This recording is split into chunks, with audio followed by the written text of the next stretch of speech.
Hello, everyone. My name is Stetson Ledbetter. I work with your career coaches to help them do some of the great things that they do. And today I wanted to start our virtual sessions for the CDL prep classes that we have. This would have been something that you would have gone to your career coach and watched with them, but unfortunately, the weather kept us out of schools today. So I wanted to record this so they can share this with you at a later date. But essentially, we're just going to talk about everything that you will need to know, need to do, the people you'll need to talk to, all those things to get your CDL. Today, we'll talk a little bit about that. And then for the next few sessions, we'll do some studying and kind of talk through some more things that you want to consider when you get your CDL. And then we'll wrap this all up with a visit in person. We'll do kind of a Jeopardy style, maybe hear from some people, and then we'll go tour NWTI and see their CDL program. I hope you all enjoyed last week whenever we went to the Fayetteville Public Library and did the simulations and then toured Rush Truck Centers. I thought it was a good opportunity for everyone, and I hope everyone enjoyed it as much as I did. If there are any questions or any feedback or anything that you all have during all these sessions or anything that you just want to know more about, let your career coach know and they can let me know and we can figure out how to get you what you need. But let's get started with the overview for today. So we're going to have this session, then two more virtual sessions, and then we'll, like I said, wrap up with an in-person session. And at that point, you should be ready, have all the knowledge you need to go and actually apply for the school and do all the things to get your CDL, along with studying on your own and learning a little bit more about the things you need to learn about. Um, what I wanted to start off with, though, was talking about just how good a career having a CDL is. So, as you all can see on the screen, many CDL drivers, many experienced truck drivers can make over six figures, so 100,000 plus dollars a year. For context, your teachers, the minimum salary for a teacher is $50,000, and so you could potentially at some point make more than twice what your teacher makes. Some teachers. And many of the larger trucking companies, they can pay $90,000 a year, for drivers that have a lot of experience as well. So your amount of money that you can make by being a truck driver or having a CDL and driving, that is outstanding. Not a lot of people make that kind of money, so you could be really set up for a successful life. You can't cross state lines. This is something that'll come up a lot. You can't cross state lines until you're 21. I know, or I'm going to assume everyone that's doing this is 18, 19, maybe some 17-year-olds about to turn 18. So you've got a few years to do that. But in the meantime, you think about it like this, you could go work for a place for these few years, be making a lot of money. You may have to go in debt just a couple few $1,000s for the CDL school, but compared to your peers that are going to go to college and possibly go into several thousands, tens of thousands of dollars of debt to get a 4-year degree, you could be making money during that time and have everything paid off and be saving money. And then when you turn 21, be able to go over state lines. And so when you think about it that way, I want you to think that this is a really good pathway for students that are geared towards this type of work. Your earning potential just in the transportation field is obviously incredibly high. And so it's important for you to think through those things, especially as we're going through this about what it is that you want to do, the life you want to live, and start pursuing that. So the number one question, that may be coming up is who should get their CDL? Is this the right fit for you? So pretty much anyone that wants to become a truck driver, think long hauls over the road, local routes, daily drives where you're home at night with your family or whoever that may be. For companies like JB Hunt does that, Amazon, Coca-Cola of the Ozarks. These are companies that have that daily route, but there are other companies, and these companies also do the long hauls that you would be able to do once you turn 21. Anyone interested in becoming a diesel mechanic. So when we went to Rush Truck Centers, they talked specifically about how if you had your CDL, you could test some of the equipment and that helped with it. And so that's another good reason to get a CDL if you feel like that's going to be a path you want to go into. Anyone interested in a career in construction? So think if you want to work for, Crawford Construction or Nab Holes, anything like that, you may want to get your CDL because then you can drive dump trucks to haul material. Electricians, speaking of construction, also often need their CDL to drive the big trucks that they drive around and get in the little bucket and go up in. You might need a CDL for that. There are a lot of other reasons you would want a CDL for a career in construction. There are a lot of other reasons you would want a CDL in general. These are not all the careers that you would need it, but they're most of them. And you want to make sure you're thinking about, well, if I want to do this, I might need a CDL for this. And that's a perfectly valid reason for coming to do this. Is this career only for guys? Is another question that we sometimes get. No, absolutely not. If you have any female friends that might be interested in becoming truck drivers, I would encourage them to come talk to your career coach or come sit in on a session with you. Your career coach could get you in contact with a woman that drives a truck. If you have any friends that are interested and want to hear a little bit more about it, I know we often think it's only for men, but young women, they can also do this as well.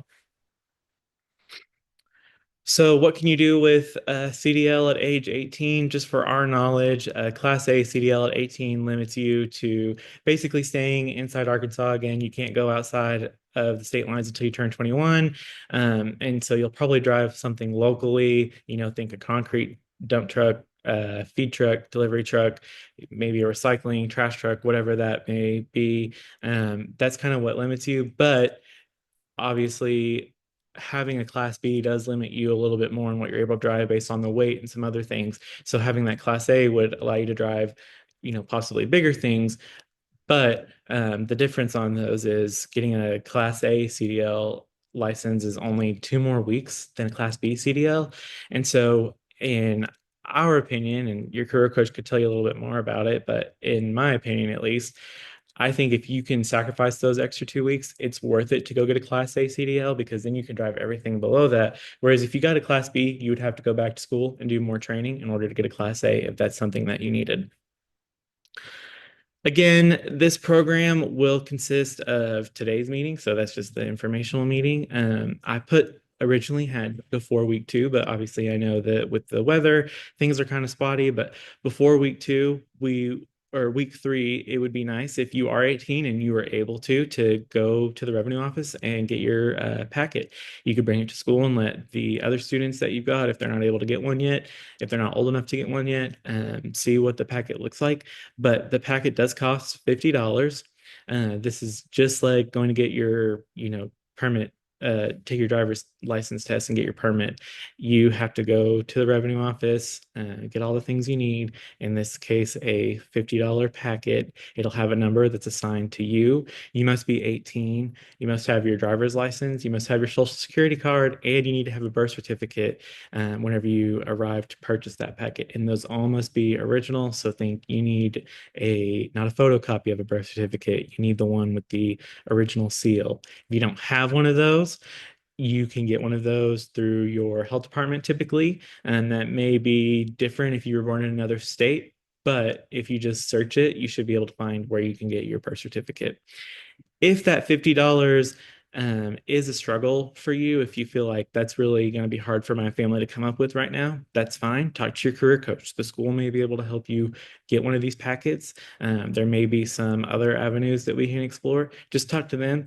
But if you can go get the packet, I would encourage you to go get it. Like I said, you have to go, you have to be the one to get it. No one can go for you. They will assign it to you, but the process is really easy. The study sessions. So all of these again will be virtual except for the last session.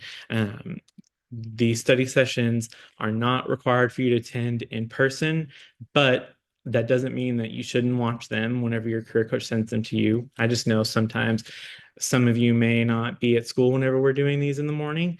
And so you may be at a half day to do some trade school, or you may be at work.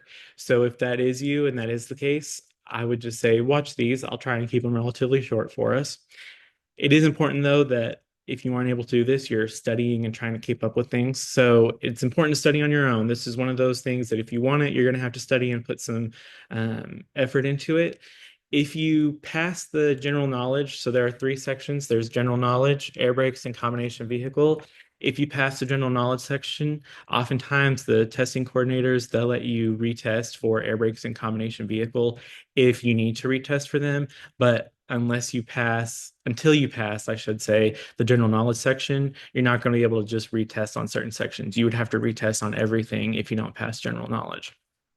And that may be different now, that may vary. That's just what I've been told from people that have gone through this process.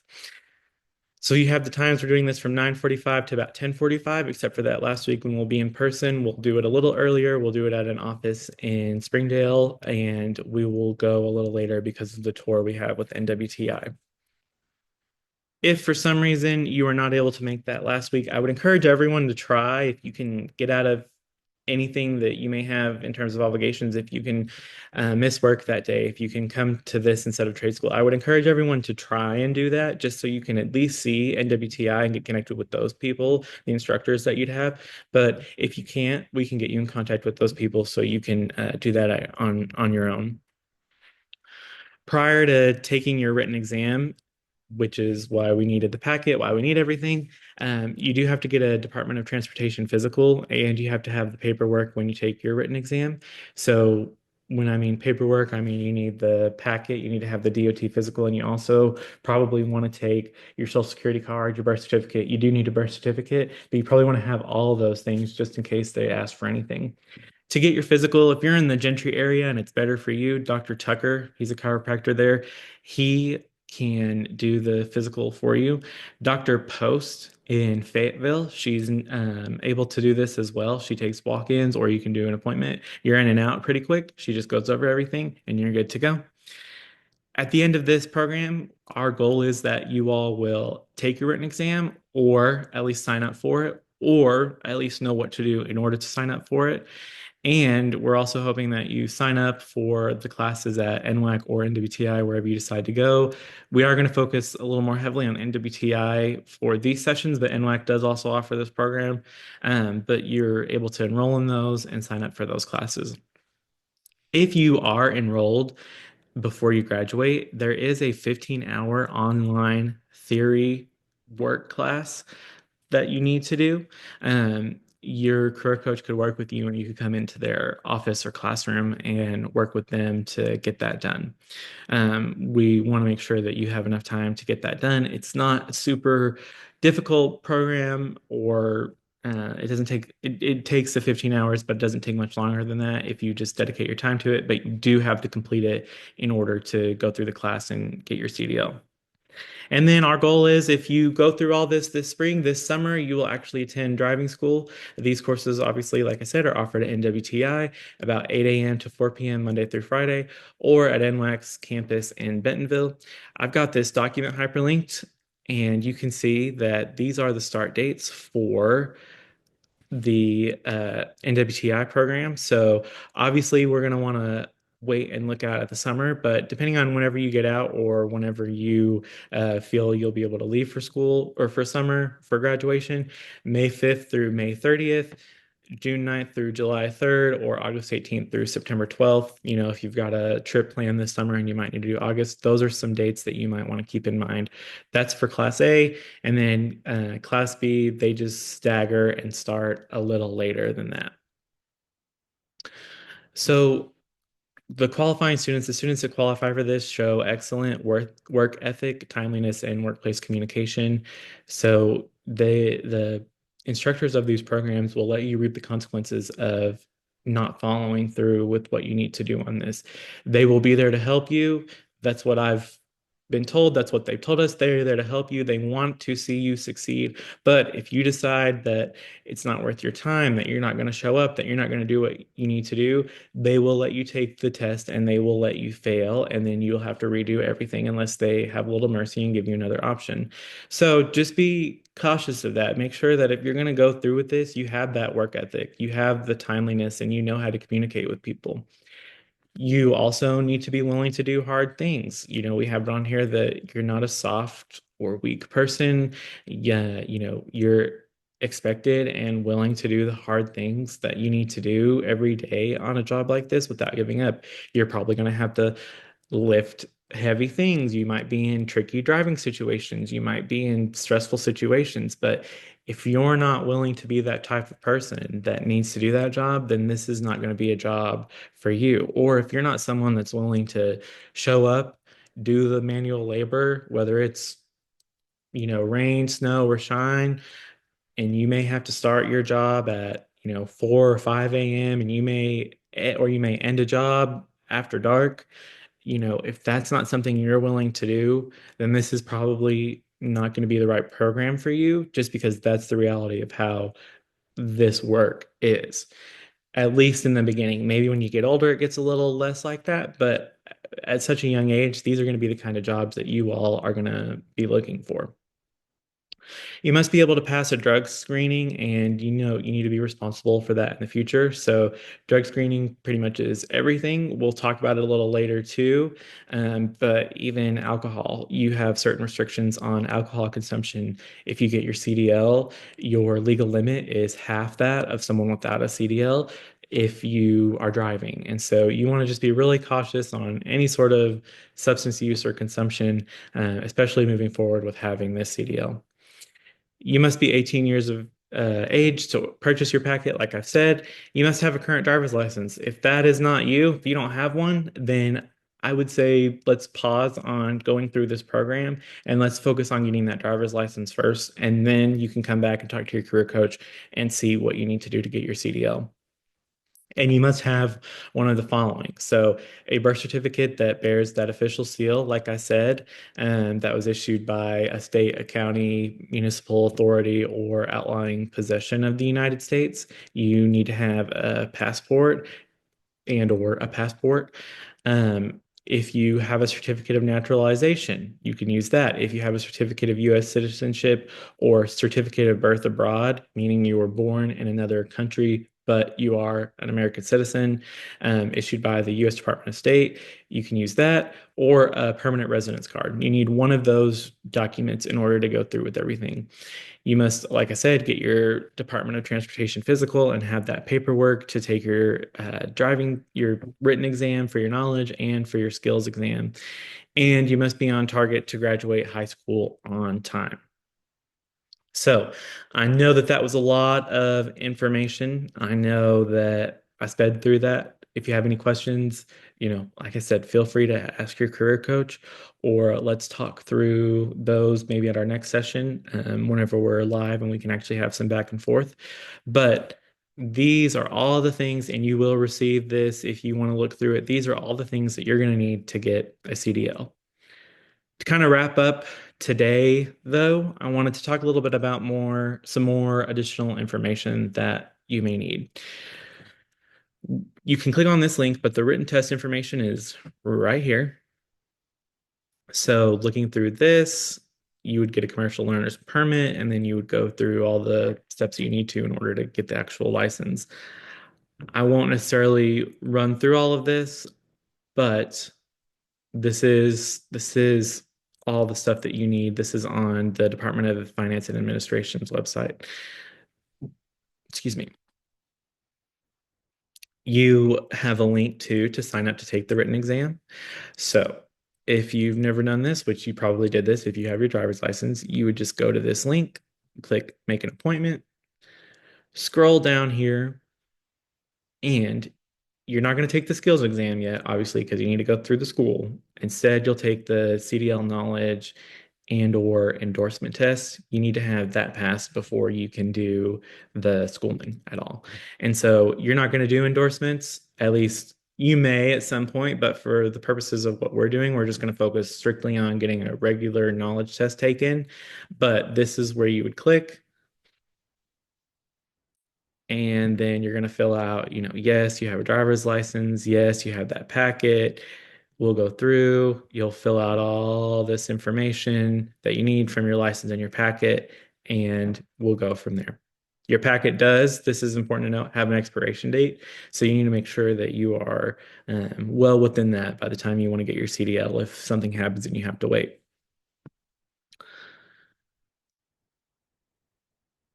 We've got a link here to some study guides. So this is just a random study guide, not a random one, but one that was found online through the Truckers Against Trafficking. They've got this for trafficking and what you need to know, and then you go through and you see all of the rest of this study guide. It's 152 pages, so it's going to be pretty comprehensive, but you'll be able to go through and see exactly what they're going to ask you on, how the skills test works, what portion of questions you'll have on what sections, things like that. You'll be able to see all that, and then you can get started in seeing some obviously diagrams, a little bit of information, and troubleshooting those, which is questions that they're going to ask you on the test. Here's a link to some free practice tests. So this is just a website that we found that you can go through, and we've got Arkansas CDL practice test, general knowledge. You can go through this. There's 5 pages, but if we went all the way through, it would submit, and then you'll actually see what your score is. You do need an 80% to pass this test or higher. The last thing we wanted to recommend was the CDL Prep app. So this is what it looks like. It looks like a little steering wheel with kind of like a T in it, and you can find that in the App Store or on Google Play. The important thing about it is we have been told that that app is a really good app. If you have another app that you enjoy, or if you've heard things that make you think you don't want to use that app, that's fine. You can use another app or use online study guides. But we've been told that if students can pass those tests with about an 80 to 90% percentage passing rate, you should be good for the actual test that you will have to take. So I would encourage everyone to take out their phones right now, go find that, live, eat, and breathe this for however long it's going to take you to get your CDL. Make sure that you're practicing in it whenever you're actually in that zone to do that. And then just keep that going until you actually do your knowledge test. So any additional information is provided in this document that we may need. Like I said, feel free to get a copy of this, refer to it as we're going throughout the classes. Feel free to refer to it if you need any clarifications or need any of these links. But other than that, I will hopefully see you all at our next session next Wednesday. I believe that's February the 19th or the 18th. And so we will see you then, start getting into some of the knowledge. And like I've said, if you have any questions or we need to follow up on anything, please do let us know. But until then, stay safe, stay warm, and have a good week.